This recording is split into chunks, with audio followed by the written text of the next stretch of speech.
Here's how to tie the diagonal lashing knot. Start by taking the end of the rope and wrapping it around both of the logs diagonally. Then take the shorter end and go around the longer end and go around itself 3 full turns. 1, 2, 3.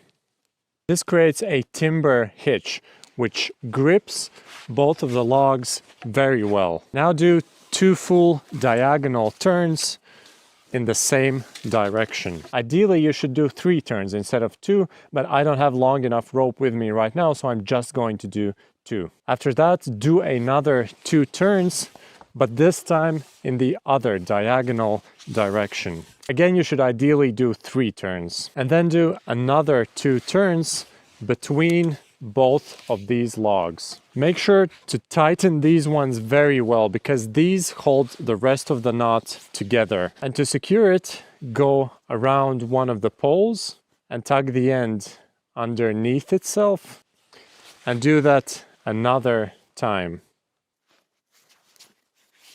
This creates a clove hitch at the end, which keeps the rest of the knot from untying. Use this lashing knot whenever you need to tie together 2 sticks at a 90-degree angle. One benefit of this specific lashing knot is that it also works at 45 degrees, so you can use it to add cross braces to rectangular structures. Here's how to tie the halter hitch. Take the end of the rope and go around the support. Now go around the standing end, then make a bite at the end of the rope and pass it through itself like this. Finally, tighten the knot and then pull the standing end so that the knot sits right against the support. It's pretty much the simplest quick release hitch out there. Despite its simplicity, it's still considered a somewhat secure hitch. Now, of course, it isn't reliable enough to trust with your life as with pretty much all quick release hitches,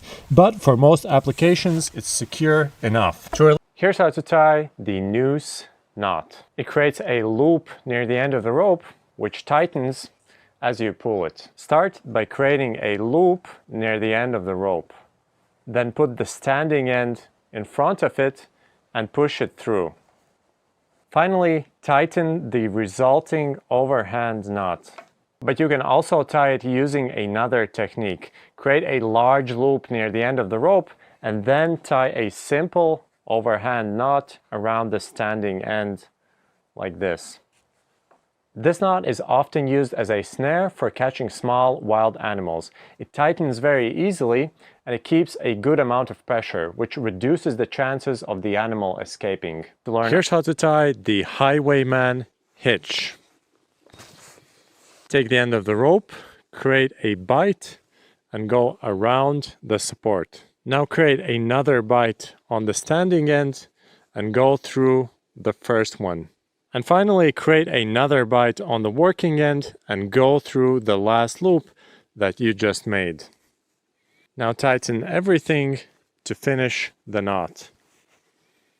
Use it whenever you need to tie a very secure, quick release hitch. But don't use it for life-threatening situations because if the tag end gets caught behind something, then the knot can accidentally untie very easily. In fact, to untie it, you just need to pull on the working end. Here's how to tie the bell ringer's knot. Start by creating a small loop in the rope, then creating a bite, and finally passing the bite through this loop. Now you can adjust it to your liking and pull on all 3 of these strands while holding the other one over here. And that's how a finished bell ringer's knot should look like. Its main use is to temporarily shorten a hanging large rope so that it doesn't sit on the ground. For example, after ringing a church bell. It definitely isn't strong enough to hold a lot of weight, but it will hold the rope weight itself. The key advantage to shortening a rope with a bell ringer's knot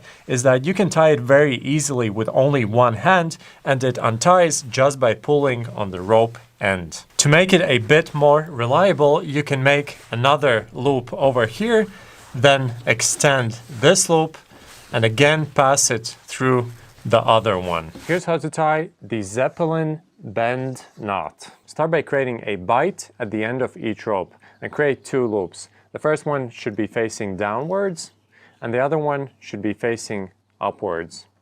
Now take the one that's facing upwards and place it over the one that's facing downwards. Take the end of the first rope and go through the place where both of them intersect. Now take the end of the other rope and do the same thing, just from the other end.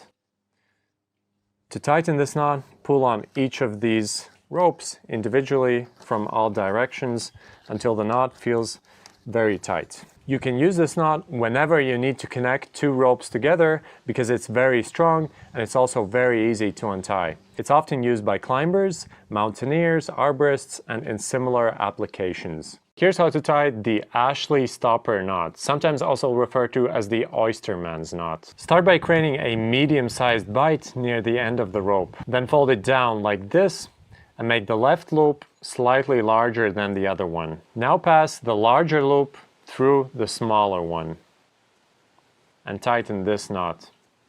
After that, take the end of the rope and go through this loop and tighten it by pulling on the standing end. To check that it's tied correctly, turn it slightly and you should see 3 lobes that are similar in size. This stopper knot is so good because it's very bulky, it's very strong, and it's also very easy to untie. Here's how to make secure handcuffs from a piece of rope. To tie it, you'll need a rope of about 1 meter or 40 inches in length. Start by making a loop in the middle of the rope and then making another identical loop right next to it. Now take the right loop and put it over the left one like this. Then you need to take the left strand and pull it underneath and the right strand and pull it over, and then pull to each side until the knot forms. In theory, that's how a finished handcuff knot should look like. In this form, it's usually used to temporarily tie animals. But you'll see that if you pull them with enough force,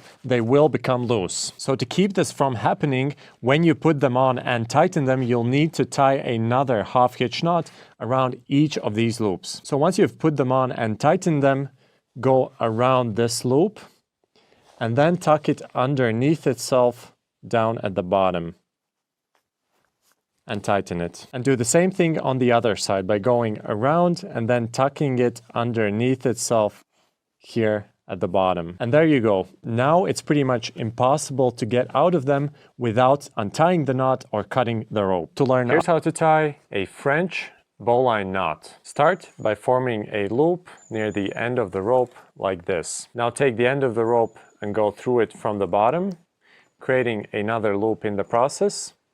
Then create another loop and again go through this loop, and finally go around the standing end with the end of the rope and back through the loop.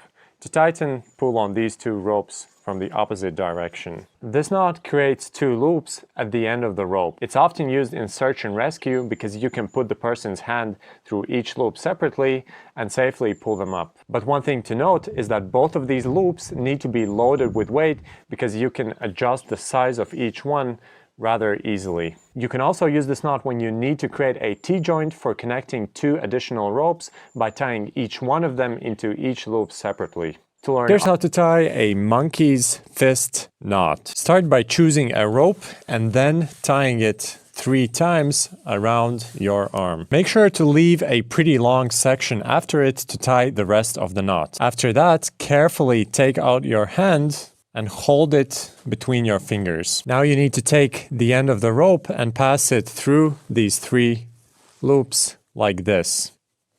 And then you need to go around them another 3 times. When you're finished, it should look something like this. Now you need to take the end of the rope and go through the center of the knot. So starting from the back side in the center and coming out on the other end. And now finally you need to tie another 3 loops, only this time around these 3 strands in the center.